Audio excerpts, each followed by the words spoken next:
Welcome to the world of sci-fi stories, and don't forget to like, subscribe, and share the channel. Enjoy the listening. Attacking the human vessel? Not a good idea. The bridge of the Royal Barge Caen, normally a bustling hub of activity, the brains and heart of the ancient and regal vessel, was deathly silent.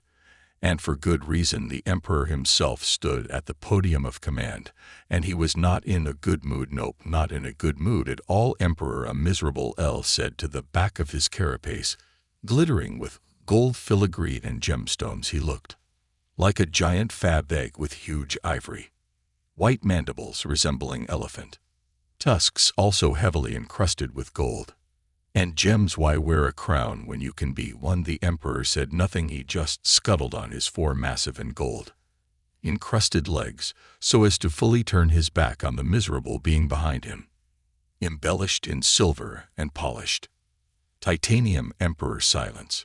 Father, please. The emperor heaved his rhinoceros-sized bulk in the equivalent of a sigh. He couldn't bear to look at his firstborn, the crown prince of the Empire, and an idiot. He couldn't even look at his son without being overwhelmed by anger, grief, and guilt. Do you have any idea what you have done? He finally said, his back still turned. I still stand by my actions, his son exclaimed, his mandibles twitching in righteous anger. Your actions, your actions, the emperor shouted, finally scuttling around to face his son in rage. Your actions were those of an entitled fool, father, the crown prince exclaimed. There are commoners, is that what we would call these noble servants of the empire? He heaved a sigh once more. We do like to maintain an air of perfection to our subjects, the emperor said, but you have ruined that already. I merely give voice to what everyone present is thinking, and what they are thinking is that you are It was an attack on our sovereignty, the crown prince screeched. In reply, we had to. An attack on our sovereignty should be dealt with by the sovereign, the emperor screeched angrily. In reply, are you the sovereign? The crown prince closed his mandibles and looked downward. And you never will be, father. You are unfit to rule, to guide, to protect, to bear the burden imposed by the will of the divine. No, you are the crown prince no longer. That falls to your sister. Now you can. I am the. You are the greatest fool in 100 generations. The emperor, his father's, screeched with a snap of his mandibles, marring the delicate filigree. You are wrong, the crown prince shouted, causing everyone to gasp in shock. The emperor replied with a sneering flex of his mandibles. Tell me, O great sage, O blessed prophet, are you aware of the dominion of 1,000 music sons? Yes. What are they called now? The car system, and the Undine, queen of the blood nebula. Dead, the prince replied quietly, and the dread pirates of the unending void in jail, and last, but certainly not least, the mad gods of the void on medication, his son said miserably. And O great admiral, exactly how were those medications supplied? Fath emperor, into which orifice were they inserted? That's right, you just picked a fight with the only species in the galaxy to develop an FTL suppository, but they dared to lay claim to our territory. What was I supposed to? You were supposed to contact me instead. You have started a war over a little turd of a dead system that we aren't ever going to use. Did you even bother to determine if they knew they violated our space? How did they not know it was a deliberate? Are you so dim that you think there is some magic registry where every single void-damned species has their territory neatly recorded, and that record is considered sacred and inviolate? The emperor raged. It is entirely possible they didn't know, and they now believe that we attacked civilians without warning and unprovoked. Thank the now quite reasonable and well-adjusted gods of the void that they had not completed the colony, that there were none of their brood present. They were not civilians, father. There was one light system patrol craft for anti-piracy and search and rescue. It was part of their solar guard, not their navy, but they engaged us when you attacked them. The emperor snapped, further damaging his embellishments. Of course they did. And how many of our ships did they destroy? They did not destroy a single. How many ships will never sail through the endless night ever again? 4. And was it destroyed in turn? And how many ships did their mining and utility vessels remove from service 6, but regardless of what the humans claimed, those were not civilian ships. They were armed with mining charges, you fool. They use those to crack apart asteroids and then catch the fragments to feed to their rock-eating smelting vessels. You do remember that vessel, don't you? The Crown Prince said nothing. He definitely remembered that beast. It ate a quarter of his flagship before he could get away. The hatch to the bridge opened, and a smartly embellished Ull entered. Excuse me, Emperor, she said. The test you ordered has been completed, and Emperor out with it. Yes, Emperor. Crown Prince Kevin is indeed your progeny. Drat father, you dare to doubt my mothers. With a wicked snap, the Emperor's mandibles snapped open as he heaved his massive bulk, sending his son and nose small amount of gold and jewels flying across the bridge. Keep my wife's name out of your mouth, the Emperor roared. How dare you insult the Empress's honor? I would kill you where you stand if it were not for the Emperor fell silent. Then why did you order a paternity test? The prince demanded as he shell cracked and bleeding picked himself off the deck to see if some traitor had not stolen my true hair and replaced it with their idiotic spawn. The Emperor snapped, gold hanging from his mandibles and ragged pieces and gemstones falling to the deck.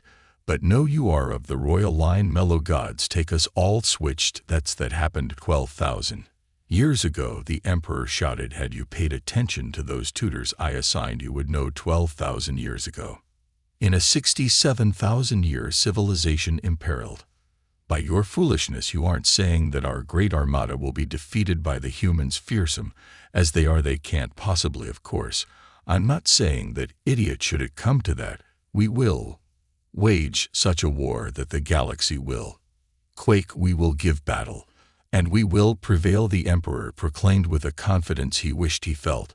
But it would be ugly, and the humans, they made suppositories the size of battleships. Kind gods of the void only know what they would make for our embellished backsides. Whatever it wasn't going to be good. Those were nasty. But my former Crown Prince, the Emperor continued, why or lose billions of our subjects? Remember them, those people who have been entrusted into our care. Billions will die, and our empire, win or lose it, will be severely weakened. The humans aren't the only fins in the void. We become weak, and they will come. The humans won't be the only war we will fight because of your idiocy. After the humans, the Korra, a real enemy, will come. Once again after them, the Bara. Then we will start to see uprisings, likely empowered by Void Knows who. The no longer Crown Prince looked at his father in horror. And all of it is thanks to you, the Emperor hissed. However, we will survive. We will endure just so we can curse your name for eternity. Emperor, the captain of the vessel, snapped with military precision. We have arrived. Are they here? Yes. Emperor, what abomination awaits us? The Zelen. Emperor, how greatly we are honored. The Emperor chuckled. I wish to see it. Yes. Emperor, the captain snapped. Activate the main projector. A hologram of an ancient Ganem class battleship appeared. Look at that magnificent beast, the Emperor exclaimed. Love them or hate them, whether they be friend or foe, one has to concede they know how to build them. Imagine being able to get so close. The Emperor cast the captain a sidelong glance from one of his large chitin-covered eyes. You're scanning it. Correct. Passive only as per your command. We are getting volumes. How about the armor? Anything. It's that can't be right. He turned to his sensor operator. Is your equipment working properly? Yes, Captain. Well, don't keep me in suspense. Captain, the armor, at least the outermost layer, is water. The royal. It is a mix of water ice and some sort of polysaccharide fiber. Polysaccharides, chains of glucose. Mostly their armor is made of frozen wood. Yes, Emperor. Humans, the Emperor chuckled. He turned to the L who delivered the paternity test. Results. Some make the same substance and run some tests on it. Humans are weird but their weirdness is usually not without purpose. Usually, yes. Emperor, we are being hailed. Put them Through the Emperor struggled to maintain his composure as the image of the battleship was replaced by a horrific mix of flesh and metal. Half of the creature's face was replaced with metal and plastic, and one eye was clearly artificial, as was at least one appendage. What remained of the being's flesh looked as if it had been torn apart and hastily put together again, which is exactly what happened. I am Emperor Kulvan of the Emperor proclaimed. I am President Logan of the Human Union. President Logan replied, "First of all, my ship, you guys elevate Gordy to transcendent levels. It's the essence of Ajag," the Emperor asked, confused. He wasn't sure if the translators got that right. "It is one of our acronyms. It means awful tastes great. Execution." Bold words from someone in a ship made of sawdust. "It is magnificent." Sawdust, but were you out of iron? If so, we can send you some. It isn't expensive. President Logan laughed, and then paused. "I like you pity. It is under such circumstances." "Indeed," the Emperor stated. "Firstly, I wish to earnestly apologize for any loss of civilian life. Well, any life that is inexcusable. I understand you place great value upon your civilians." His son started to speak, but thought the better of it. He was stupid. But not that stupid. "We do, however." These were contractors. They knew the risks. Contractors, independent businesses, or individuals who in this case agreed to undertake a difficult task in a hazardous environment. They willingly risked their lives for truly astronomical amounts of money. A Luz Carroll, a technical mercenary, pretty much. President Logan replied, "While we are definitely not happy, it isn't the same as attacking an established colony. They were civilians, but in name only." President Logan paused for a moment. "And I suppose we need to apologize for not contacting all neighboring civilizations, even ones that were considerably distant." The Human Union views this as an unfortunate incident, not a declaration of war, so the Emperor said, "We're good, provided our terms are met." The Emperor bobbed up and down in a nod. "All human prisoners and any captured equipment, and the one mining vessel we disabled will be returned along with appropriate compensation for any damage or loss of life." He sighed a pained sigh. "And we will hand over the individual responsible for the attack." "Father, no, the price of peace is sometimes costly. My son, I can lose 1 or I can lose 1 billion. I am truly sorry." "Idiot you may be, you are my idiot, and I do love you, but I love the Lore Empire more. Forgive me." As his son wailed, as he was dragged away, the Emperor turned to the President. What will happen to him?" "He will face our justice," the President replied. "If his actions were not an official act of the then he is guilty. I mean, he stands accused of piracy and murder. He will be tried, and if convicted, face the same sentence as a human who committed those acts. We haven't had the death penalty for quite some time, so he will be imprisoned likely for life. He is to receive no special treatment. Honor demands it." "He won't." President Logan said firmly. The Emperor looked away as he gathered himself. Is it possible to send him gifts or otherwise aid him? "I know in our prisons the families can." The President smiled gently. "Or he probably did. His face is up. War will do that to you. You can, after a fashion. There is an account that you can deposit funds into. They will be available to him to purchase items approved by our prison system." "Can I visit him?" "Of course, and that's why they call me Your Majesty."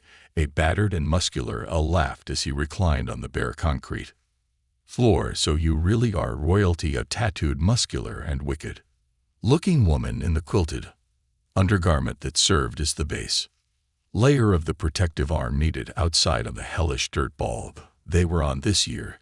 She pressed a nail gun against the L's shell and fired another nail into his thick carapace, part of an intricate design with both L and human characters. When polished with a buffing wheel, it would look quite nice, and it was determined that a lifetime of labor building the exact thing I destroyed would be what you humans call poetic, and what I call you all being once. Again the human laughed and drove in another nail. "Sucks to be you." The woman snickered. "It's strange," the former prince said as another nail was driven home. "I am actually happier here than I ever was as a prince." As a prince, I was in many ways more constrained, honor, duty impossible. Standards to meet a brilliant father and sister against whom I always fell short. Because I am a. You don't have to tell me you. The former prince, now called Your Majesty, or just among his many friends. What you call prison I call freedom. You been drinking paint, stripper? Again the woman asked. I still can't believe it doesn't kill you. I especially enjoy the stuff in the red bottle, M said. But think about it. The man don't hassle us down here, no way. They are setting one foot on this heap until we are done. They just drop off supplies, and off you trustees run the show, and you guys aren't that bad as long as I pull my load well, except for Donald. He was in. Yeah, the woman said as she pulled out some bronze brazing wire and a hammer. Pity what happened to him, a real shame, truly tragic, M snickered. But you know what they say, snitches get run over by an earth mover. Had the woman said. Now hold still.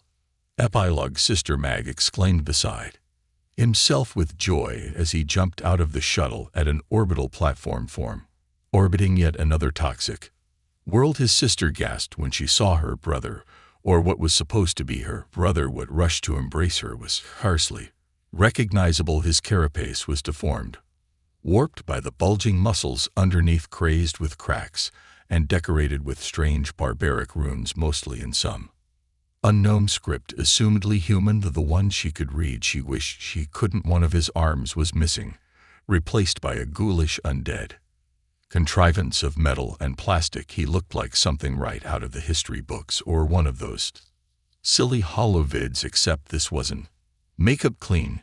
She asked as the strange and monstrous thing grabbed her eye. Haven't heard that name in decades, he said. I'm. Now he paused. I'm sorry about Dad. Dad, sorry, Mudge said. It means father. I hope his passing was as peaceful as his reign, he said, trying to adopt the way of speaking that had been abandoned long ago. It was his sister, the Empress said.